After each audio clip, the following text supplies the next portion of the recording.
แต่อดีตจนถึงปัจจุบันสปป.ลาวก็เป็นประเทศหนึ่งที่ประชาชนพบกับความยุ่งยากและปัญหาการขาดแคลนน้ำสะอาดน้ำสะอาดเป็นสิ่งที่สำคัญในชีวิตประจำวันของหลายๆครอบครัวพวกเราใช้น้ำสะอาดเพื่อดื่มแต่งกินและรักษาอนามัยขั้นพื้นฐานแต่สำหรับเด็กน้อยบางกลุ่มในสปป.ลาวแล้วพวกเขายังบ่ทันได้เข้าถึงน้ำและวิถีที่ปลอดภัยซึ่งส่งผลให้เด็กน้อยเจ็บป่วยขาดโรงเรียนและสูญเสียโอกาสในด้านเรียนรู้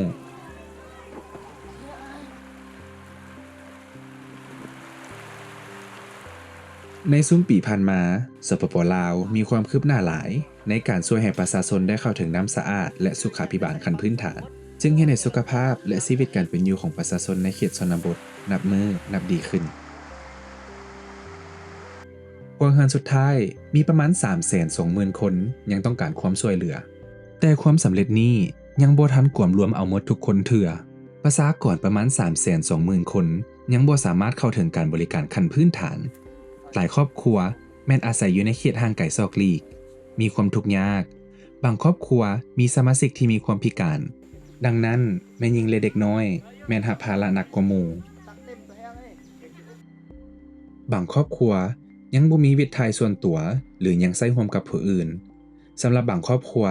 ปัจจัยขั้นพื้นฐานและความปลอดภัยยังเป็นสิ่งที่เข้าถึงได้ยากประชากรเหล่านี้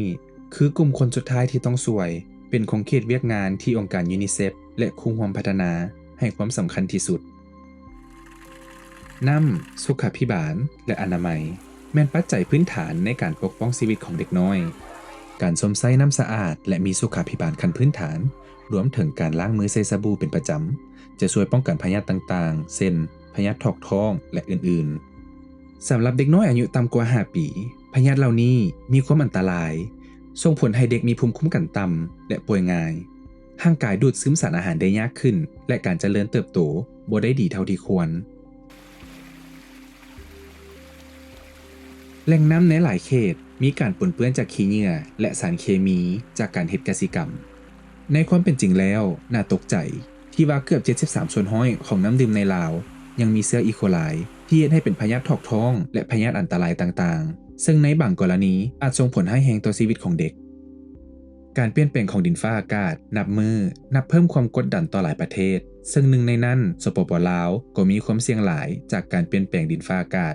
ในแต่ละปีผลกระทบจากพายุไต้ฝุ่นก่อให้เกิดน้ำท่วมและดินเจือนที่ทำลายน้ำสร้างน้ำบาดาลวิถีรวมถึงระบบน้ำใช้แม้นถูกปนเปื้อนในฤดูแล้งการเข้าถึงแหล่งน้ำเป็นสิ่งที่ท้าทายและบางครอบครัวจำเป็นต้องนำใช้แหล่งน้ำที่บ่ปลอดภัยแทน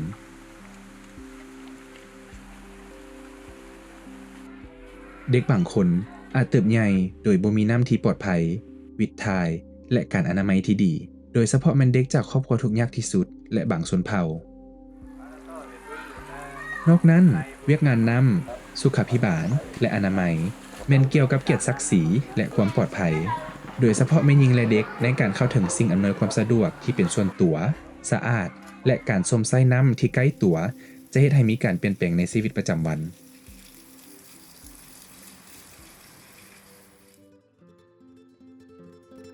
การบรรลุเป้าหมายการพัฒนาแบบยืนยงในปี 2030 สปป.ลาวได้แสดงให้เห็นถึงความเป็นไปได้ในการบรรลุเป้าหมายการพัฒนาแบบยืนยงจึงต้องสืบต่อจัดตั้งให้สำเร็จโดยการเข้าถึงครอบครัวที่ยังขาดเขินให้ทุกคนได้เข้าถึงน้ำที่ปลอดภัยและสุขอนามัยที่ดี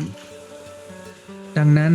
จึงต้องลงทุนใช้เวียกการบำบัดและการต่องน้ำให้สะอาดปลอดภัยสำหรับการดื่มและช่วยเหลือครัวเรือนสุดท้ายให้มีวิถีที่ปลอดภัย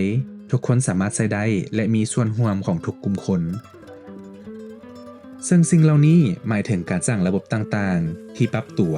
และทนทานต่อการเปลี่ยนแปลงดินฟ้าอากาศภัยน้ำท่วมและภัยแห้งแล้งโดยการสืบต่อร่วมมือและลงทุนร่วมกันสร้างระบบที่เข้มแข็งต่อการเปลี่ยนแปลงดินฟ้าอากาศดังนั้น